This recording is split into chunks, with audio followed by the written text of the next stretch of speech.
Scott, what's going on, man? Throwing one back. I'm doing great. How are you? I'm doing great, man. Doing great. Tell the fans, what is your role with the IHRA? Well, I'm not really a titles person, but I'm part of the leadership team. How's that? That'll work. That'll work. Good. No, it's it's an exciting time right now with the IHRA and obviously coming off a fantastic weekend down in Dunn, North Carolina, and I think the good Lord was smiling on us because the week before the weather didn't look too good, and it doesn't look very good down there right now. So somebody really wanted us to show off and show out. So that's exactly what we did, and we had a great time. I think the fans enjoyed themselves. We had some great competition on the track and some exciting elements off the track. Well, that's what I'd like you to expand on a little bit. I mean, yeah, you're dead right on that weather, man. We were hearing that the storm might be coming in on Saturday night and encroaching on the final rounds, and it all stayed away. We got the whole deal in, but some of the off-track stuff, speaking of after the final rounds, we had bull riding. Everybody emptied the stands, went over to the other stands, got to catch up the bull riding. The Ferris wheel was a huge hit. I had a couple go-arounds on it. That was awesome. Just talk about some of the behind-the-scenes stuff and getting these types of additional extra entertainment brought in with the IHRA. Well, first and foremost, I've got to apologize to my wife because we talked about going up in the Ferris wheel and I was supposed to give her a kiss on the top, and I got a little busy to say the least, but no, we've got such a good group of people on our team that really are passionate and care about what we're doing. And really our leader, Daryl, he's really helping us change the game. And I've kind of explained it like this, that we really do have a blank canvas. Yes, we're racing and all that's great. But at the end of the day, people show up and pay to buy a ticket to be entertained. And, I really think the Ferris wheel was such a great visual. The bull riding was just, let's be honest, they've done that and they do that at the Texas Motorplex during the Stampede of Speed. And they do a fantastic job. They've got a 14-day event, I believe, and try and do something different and unique each day. And, we really wanted to make our event be different. We want it to be fun. We want it to be fan friendly. And I think we accomplished a lot this year. I came on late in the year in the July month, and since then, there's a lot of really good people that have put a ton of time in. Larry Morgan, Doug Foley, and the list really goes on. But those two really, honestly, deserve a ton of credit for what they were able to get started. Basically they locked themselves in a conference room for months working on this year, this 2025 year. And, as a group, we're extremely excited to not be so reactionary like we were in 2025 and really have a real good plan going into 2026. That's really what today was about in the office was, all of us sitting down in the leadership group, talking through, what worked, what didn't work, what are 3 things that we want to keep, what are 3 things that we'd like to get rid of. Those are the type of things that we're going to, ask our customers. And when I say our customers, I mean the racers, the partners, the racetracks, the community, and our fans, of course. Everybody's part of that. So it's important to get everybody's feedback to make things bigger and better for next year. I've always been a big proponent of, tell me 3 things that you don't want to change and tell me 3 things that you would like to see changed. Really that way, then it really doesn't turn into a bitch session, so to speak, and you get some constructive input to move forward and make things better for everybody. And I think that's where we are right now. And truth be told, I even brought up, we might need to add maybe midget wrestling, and honestly got an amazing laugh out of the group, but I was I'm definitely serious, because we've all seen Monsters Inc. and the whole deal about the laughing creating energy. I went to two micro wrestling shows, as they are termed, and I'll tell you what, I laughed so much, I guarantee you that I added 5 years to my life. So I want to try and work on giving that gift to everybody else. Well, yeah. And that's not something that's out of the realm of possibility. I went to a Gary Railcats baseball game, and they put them out. They put that out there before the game. So that was something that was like an entertainment at a baseball game. Absolutely. They had midget wrestling out between the pitcher's mound and home plate, and they put it up so that people had something to watch before the game. That was kind of like part of the attraction. So yeah, I mean, pint-sized people can put a lot of action out there. I'm just saying, man. They can.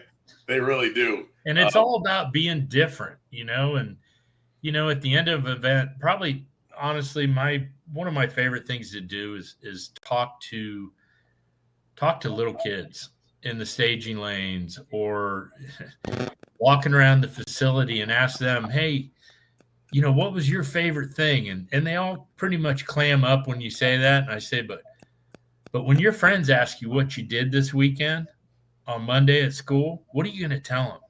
How are you going to describe this? And that's where you get some really good insight on what is an 8-year-old, what makes them excited to see. What's a 10-year-old think is cool? What's a 15-year-old think is entertaining? What's an 18-year-old want to do and bring his girlfriend or boyfriend to? I mean, let's be honest, there's a ton of entertainment choices out there.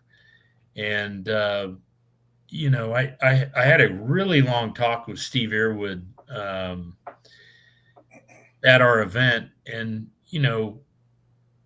he's done amazing things. Don't get me wrong. He's a great person, a great Christian, but little things have changed since he was at Rockingham. And I think, I listened to a lot of what he had to say. I respect him immensely. He's done a fabulous job in his career, and he's left a mark on the sport in a positive way. And that's what we all need to do. At the end of the day, we're all stewards of the sport. We're all supposed to leave this thing better when we leave than it was when we got here. And, I think if you fast forward to the, 2025, 2030, it's going to be about, packing as much entertainment in an event as you can.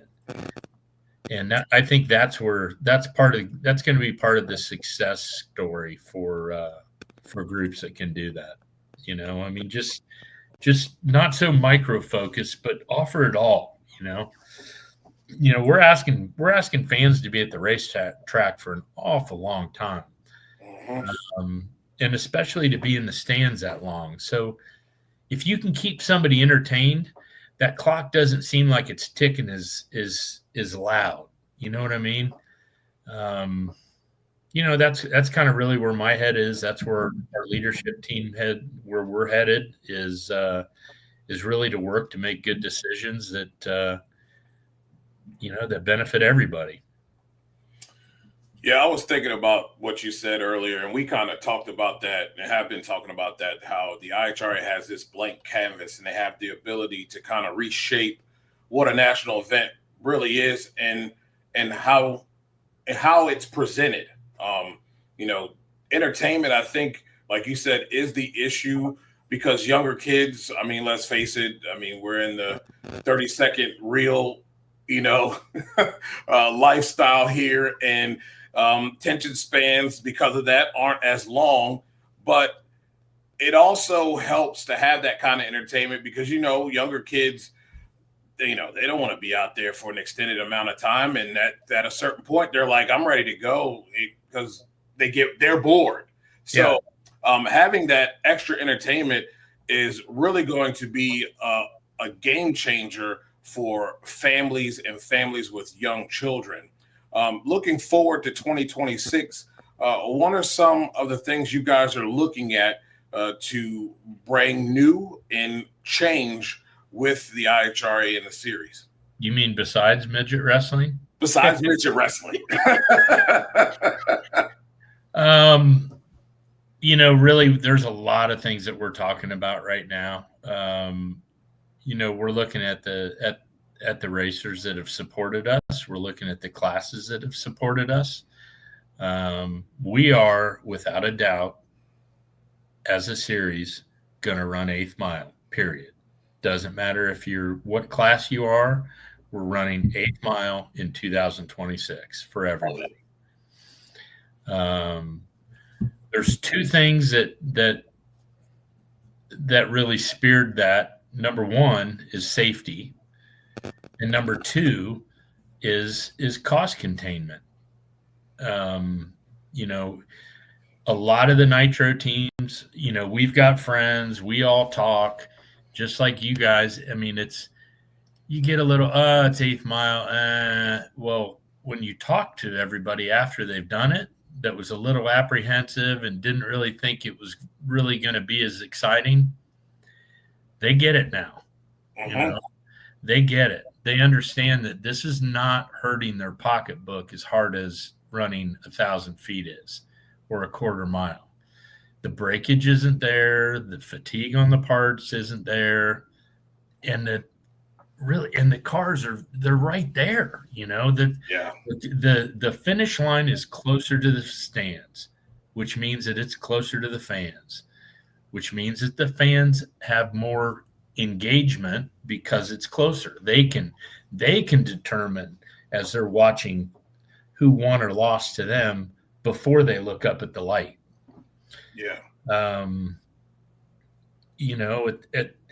And for the group of people that think that that's a bad idea, drag racing is a big math equation. You just got to go to work and figure it out.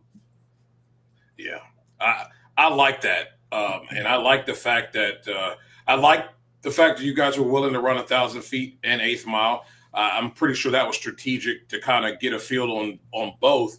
I know a couple of our fans here, Drag Race Mayhem being one of them, has always talked about 8th mile. And I tell you what, from my perspective, it reminds me of a lot of what I do with the Southeast Gases Association. It takes the ET out of the mind because I think we're really obsessed with ET and speed a lot. And it takes it back to who's getting to the finish line first. I also think that it evens the playing field for those who are trying to get their program up to, let's say, a Del Worsham type consistency. Now it keeps a guy like Del honest because it's not about, running that big number to the 1,000 foot. He's got to make sure that car's going to get from starting line to 8th mile, or the guy in the other lane that's don't really have that back half power can take it over. I think that is the smartest move that you guys can make. It's going to help these guys not only save money, and it likely will draw even more, especially nitro racers, out to come out and play and be a part of this thing, because that is a big difference in spending money when it comes down to parts. Will the qualifying sessions continue to be 2? Yep. I love it. Yep. Love it. Get your shit together out of the trailer from the beginning. Or go home. So come on. It's how many runs do you really need? In reality, you need one in each lane. Yep. And every time you go to the starting line, it's different. The weather's different. The surface is different. The air, it's different. So really, at the end of the day, This is competitive problem solving. I mean, it doesn't matter what class. So if you can't figure that out by making a run in the right lane once and the left lane in the other, you're gonna have to get good at it. And that's part of what is gonna be the appeal of what we're doing. Is it puts a lot of emphasis on the driver. It puts a lot of emphasis on the teams, making sure that they've got everything correct. They've got everything as prepared as it can be to go down the racetrack and try and get that win. And the left foot's what it's going to be. That's going to be a big player, Indeed. And that's what the fans want to see. Oh yeah. Nobody wants to see one car out of two side-by-side cars, one car not go down, They want to see them both go down. They want to see it to be so close that they can't tell who won from the stands, that they've got to look up to the scoreboard. Yeah. No, that's fantastic. That is a great little bit of breaking news there that the whole series in all categories will just stay 8th mile. And believe me, I was one of the man, why do they shut off at half track group until you go see one? And then it makes a fan out of you, because you're like, you know what? Yeah, there's a little bit of adjustment to numbers, but in most cases they don't matter. Like Dujennea mentioned, you're out there watching the competition and getting to the finish line first. And a lot of times, what's exciting for me in this particular series is the personalities, the drivers that come out, the people that are out here running. When you see the qualifying sheet and the eliminations ladder, and you know that one of those names on the list is going to be winning the race at the end of the day, as opposed to some of the other organizations where they're not really as diverse, and most of the big teams are pretty much the ones that dominate it.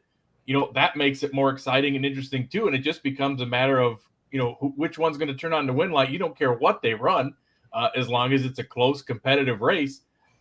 So I think that's amazing. And like you had mentioned, such parts attrition savings and cost savings for the Nitro teams to be able to do that. And hopefully it brings even more out of the woodwork. And then we, of course, always got to turn our attention to the scoreboards, because that's going to make Friday even more important. One shot in each lane. And when you've got way more cars than you've got spots, you can't, it brings in a new element, because you can't swing for the fences, because you can't risk having the thing go up in smoke and potentially not making the show. But you still got to be out there and be quick enough to beat at least 6 or 7 of the other guys. So I think you guys are spot on, keeping the 2 qualifying sessions, making it sudden death set qualifying on that Friday night session. There is nothing that I've heard today that is a negative towards the series, for sure. Well, also you look at the consumables, we talk about the parts attrition going down for it being 8th mile. Things like, the fuel cost goes down. We've shortened the events. We thought, we really wanted to have, before I came on board, the goal was, let's get as many races as we can. Let's give the racers options to race as much as they can. And at the end of the day, race, expecting somebody to be there on a Wednesday, Thursday, Friday, Saturday, that's tough. That's really tough, Yeah. So, let's figure out how to do this in a couple days and do it in a big way. We were talking today, specifically, we've got some exciting news. A lot of exciting news actually that's going to be coming on between now and PRI and then some. But we're going to, most of our all the tracks that we own, we're going to add tractor pull tracks to it. So I like that. I do too. I really do, because there's a lot of similarities and a lot of the same manufacturers as well, as far as the parts and some of the engines, some of the power plants. But really what that does is, that forces somebody that wants to see a tractor pull race to experience a drag race, and vice versa. Mm-hmm. I mean, and you're giving somebody an experience that they might not have had, or they might not have decided to go to. So if they're already at your event and you're giving them something additional, people, in my opinion, and our opinion as a group, is that that's a value added, so they feel like that ticket price, man, I'm getting to see two things, not just one type of racing, two types of racing.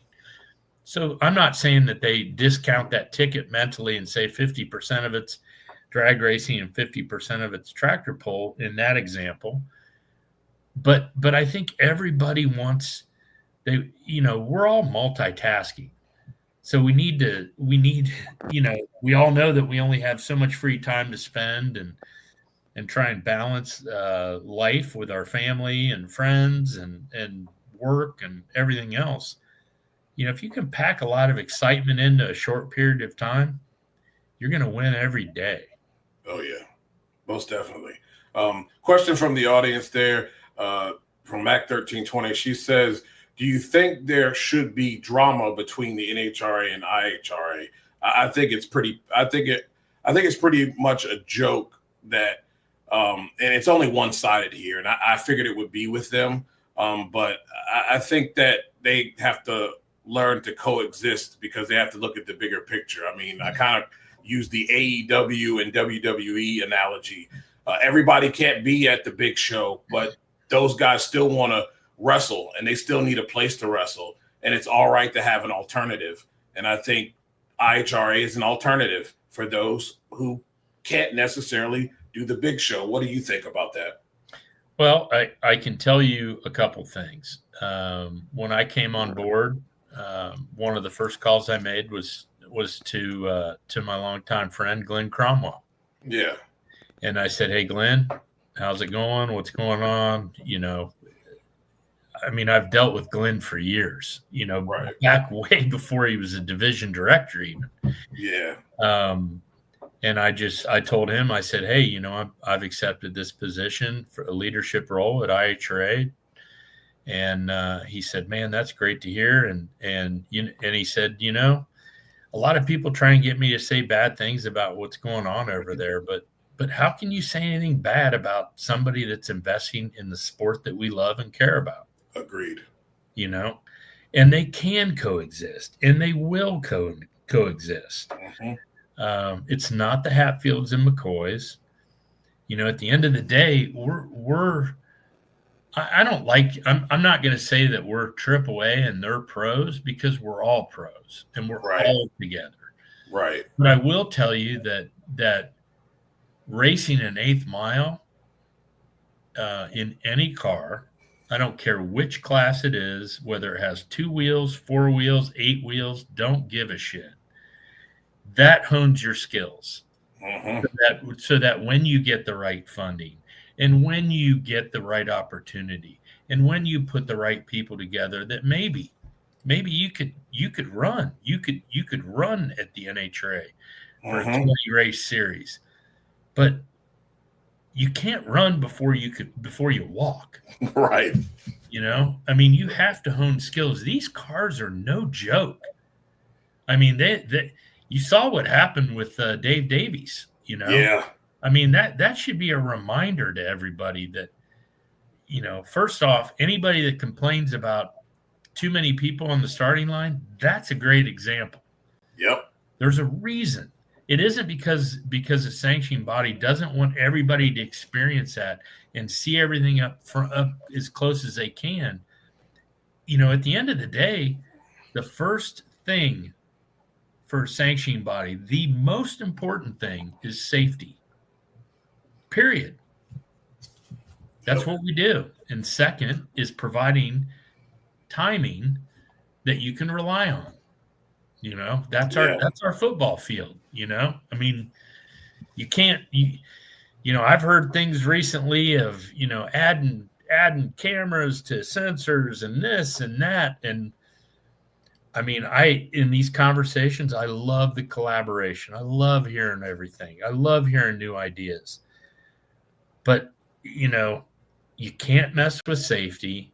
and you can't mess with the timing system. Those are our two biggest constants that have to that's the foundation that this sport was built on. Right. Yeah, 100%. I agree with that. And I know this question is just personally because I love the category, and I know you come from a pro stock background, and I'm just curious your thoughts on Mountain Motor Pro Stock. I mean, it is the longest tenured class with IHRA. Next year, they're going to cross the 400th national event plateau with the sanctioning body. I just am curious your thoughts and the IHRA officials' thoughts of everybody kind of coming together and the show that they put on at the last race. I mean, they said, hey, we're going to come support this deal, and 24 plus cars come out there and show up for this field. You had the 2025 PDRA champ, the 2025 NHRA champ, the 2025 Factory X champ in the field. I mean, it was the who's who of pro stock, and they all came and they put on an epic show. And how about the job by Chris Powers to come out there? Now he's running up against everybody, and he still goes to his fifth final, 3 hole shot wins, 1 on a red light, and puts together a win to close out probably just a dream season with the IHRA. That category going into 2026 looks like the strongest field. And are you guys kind of like just as excited about that as the fans and everybody else? Because that seems to be one of the backbone staple classes that we have going on in the IHRA right now. Well, we said from the very beginning that there's 2 staple classes here: Mountain Motor Pro Stock and Pro Mod, period. Those are our, those are the classes that when you think of IHRA, that's what you think of. And I really don't see that going away. That's really our main focus. We know nitro is important. We know whether it's 2 wheels, 4 wheels, it's amazing competition. It's an amazing sensory experience more than anything. But, the performance of Mountain Motor Pro Stock, for example, is pretty awesome. Really, if you think about it, they've really stuck to this same engine platform for the most part. And you see really, probably some of the advancements aren't made around the engine, so to speak, much anymore. I think more of the focus is on suspension and fuel systems. That's nobody's spending big money on R&D like you used to in NHRA Pro Stock like that. So I don't know. I love the class. I love the sound. I like the hood scoops. To me, seeing the hood scoops come off of an NHRA Pro Stock car, selfishly, was probably one of the best logo positions on those cars. You know what I mean? That front three quarter view on a door car is where all the magic happens. Yeah. And to see that big hood scoop there in the background with a big logo on it, that sticks out just as much. And that girthy sound of a Mountain Motor Pro Stock car is pretty cool. It is. It really is. It really is. Well, Scott, and hope that they still have 16 car fields next year. It'll stay expanded, and that way they keep showing up and showing out, because they say they keep coming. They're still building more. So it feels like that is one of the staple classes for the IHRA, and I'm glad that they are there to support them, because just me personally, it's one of my favorites. So thank you for definitely keeping that one going. Well, it's definitely one of mine personally. And I'm honestly, you guys, we talked about the 8th mile thing. I've dealt with quarter mile for 30 years, and it's like, the math to me is just, in the names of the classes, I'm just so trained from the inside. You know what I mean? And it's nothing wrong with that, but we're here to do some exciting things. We're not here to create issues. We're here to create entertainment. Love it, man. And look, thank you for the time. Thank you for coming on and being so candid with us. You always are. And I can't wait to get you back on after all these announcements are made. I'm really looking forward to 2026. Yeah. And it seems like a lot of people in the comments, racers, fans alike, are also looking forward to 2026 as well. And they had a blast in 2025. Well, really want to thank everybody for their support. As we all know, there were plenty of people that were a lot of naysayers, doomsayers, however you want to say it. So it's awesome to prove those people wrong, and we're going to prove the rest of them wrong next year. I promise you that. Indeed. Scott, can't wait. Thank you so much, and we can't wait. Thank you. Awesome. Have a great night. Thanks for having me. You too. Man, how about that breaking news? We're going